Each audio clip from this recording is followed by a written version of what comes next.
in public. Oh, Beverly. Come on. Thanks. Well, the problem is when I'm embarrassed, I blush. And I'm a little bit too old to blush. And I don't like speaking in public. And it is something I have to get over. Diversity, difference. So he told me to talk about Nepal, so I will. I have an orphanage in Nepal, in Kathmandu. I have 20 children that I've lived with for 10 years. I have half a year here, half a year there.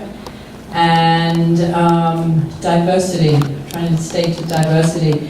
The kids are all different shades of brown and beautiful.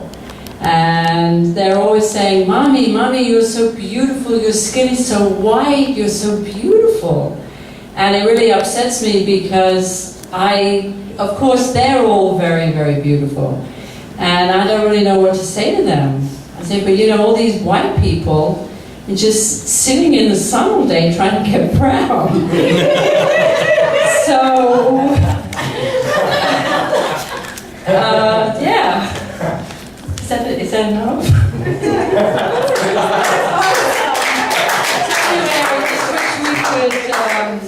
We could learn from what? Tell more about the orphanage in Kathmandu. How are they doing? What's going on? What is the status? Well, things are pretty difficult in Nepal because of the political situation and the fight for democracy. The Maoists are in power and say they're democratic, but they're not totally. And so there's a lot of hardships, there's immense poverty, and one thing that always surprises me though is that the people seem really happy all the time. And I'm like, well, you know, you live in one room with no toilet, no running water, and one light bulb there, and you're excited because the next festival is coming. And it seems that in Nepal there's some kind of festival every month, or every 6 weeks, there's something going on, and I think that's what keeps the people's spirit up. And you never hear people complaining, really. I mean, when they come and ask you for help, they complain. But it's not like in New York where we complain about many different things. I'm guilty of it. I shouldn't say we. I complain about a lot of things, and then when I really think about it, it's like, oh, it must be time for me to go back to Nepal. I'm complaining. So, How did you get started with this orphanage in Nepal? How did you come about that? I first went to Nepal to volunteer for an organization called the Himalayan Healing Center, and I was just like teaching in a little daycare center and then helping with a sponsorship program where we found sponsors for children. And just before I was leaving, after my 5 months, you're only allowed to stay in Nepal for 5 months, I found 2 boys on the street. They were 2 brothers, one was 2 and one was 5. And their mother had abandoned them because she couldn't take care of them. And she just ran off.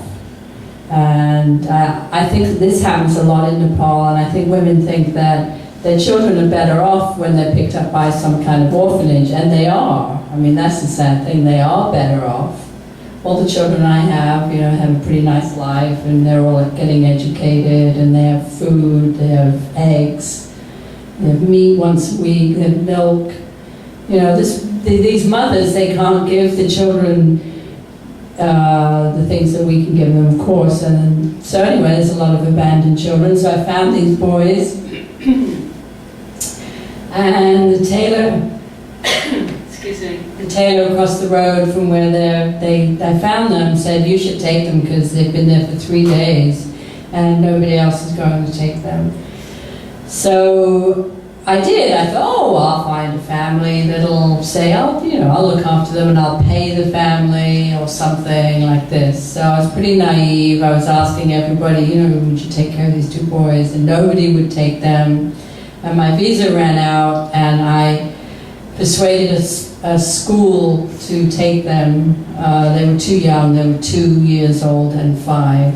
And the principal didn't want to take them, but I'd already put in many children into that school through the program that I had been working for. So I said, please take them. So she took them, and then I told her I didn't have any money to pay for their tuition, but I promised that I would come back, and I did. I came back in like 4 or 5 months later, and the boys, they were in really bad state. They had everything: conjunctivitis, scabies, impetigo, worms.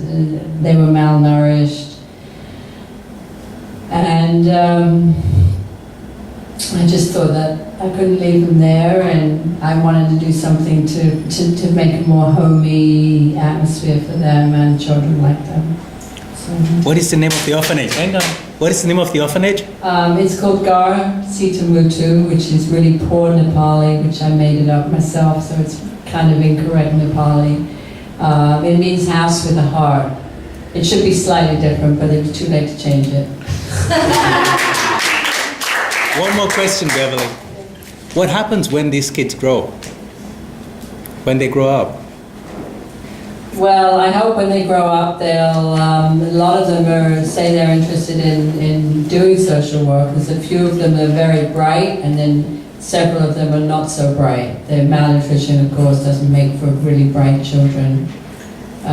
So I hope a few of them will continue the program. I also have a training program for women. I want to train the women so they don't get so desperate and abandon their children. I just can't imagine leaving my kid on the street thinking that that's the best for them. But I understand that they do that with the best of intentions. And after 5 or 6 years, sometimes show up and completely screw the kid up. It's just like they don't want to take the kid, they just want to visit the kid, and the children are angry, and so we have all this to deal with. They just show up out of the blue and say, well, I have 20 minutes before my bus leaves for the village. I've been here 2 weeks, but now I'm just taking 20 minutes to visit my child. So that's difficult. Thank you so much. Okay.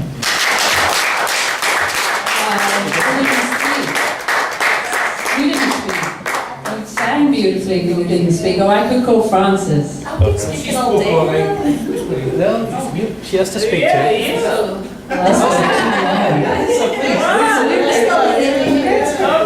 Of course.